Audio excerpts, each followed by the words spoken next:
Today I want to talk about repairing the floppy whammy bar problem. Begin by turning the guitar over, flipping the unlock button, carefully prying underneath all the way around with a small screwdriver or similar. Take the top off, set it aside. Remove about a dozen small screws, including 4 here and 1 underneath this void label. My favorite part. Turn it face over, lift the back off, set it aside. The problem is a small tab down here that has broken off, and we'll take a look at that in a little bit. First though, in order to get all the pieces out, a small pair of needle nose pliers or a small screwdriver and pry out this small clip ring that holds the whammy bar in. Be very careful, because if it slips out of the pliers, it will launch roughly the speed of sound into some hidden part of your room. The whammy bar will then slide out.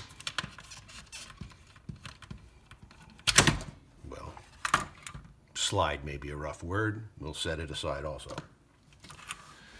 Now the mechanism here, zoom in a little bit.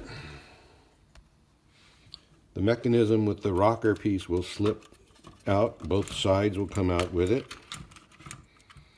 The sides come off.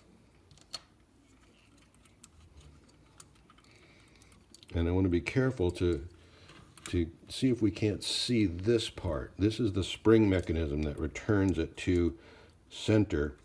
And there's a small tab. It's supposed to be on the back here. You can see where it's broken off. That tab sits between these two pieces, and that's what pushes your whammy bar back into place. So you could try and repair that, I suppose. I've tried 3D printing it with limited success, but I did have some made that that look really, really nice and seem to work really well. These were professionally printed, and I beefed that tab up as absolutely as big and wide as I can get it. I beefed up this whole area to try and make this as strong as possible. So we will begin. So we'll begin by putting this assembly back in. And we'll take the side without the nub. We'll stick it in, and this is where it gets a little bit tricky. So we have to put these two pieces back in. They go in one way.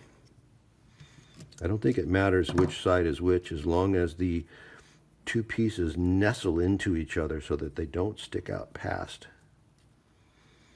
I'm going to try to put the spring on. This is when you realize it would be good if you had 3 or 4 hands, but you don't, so.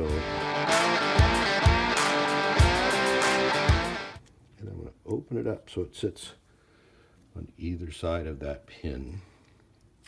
And then take the part with the potentiometer, which slips out, sorry. Put the potentiometer back in. Slide that piece in there. Make sure it all fits snug.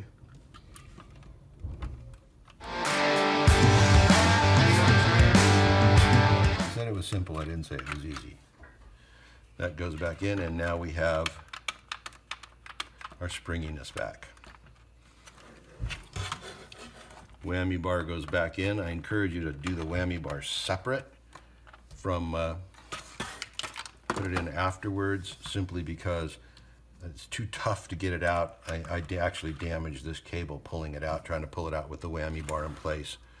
So don't do that. This is kind of tough to get back on. I'll see if I can get it on without a significant amount of profanity also.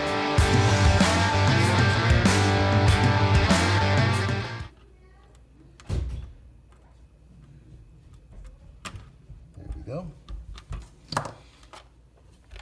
Back goes back on.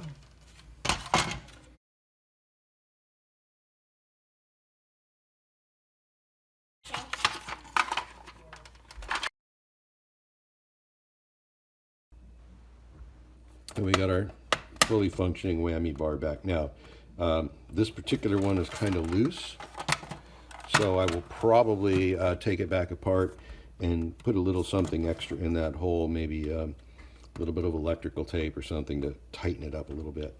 But Whammy bar is back.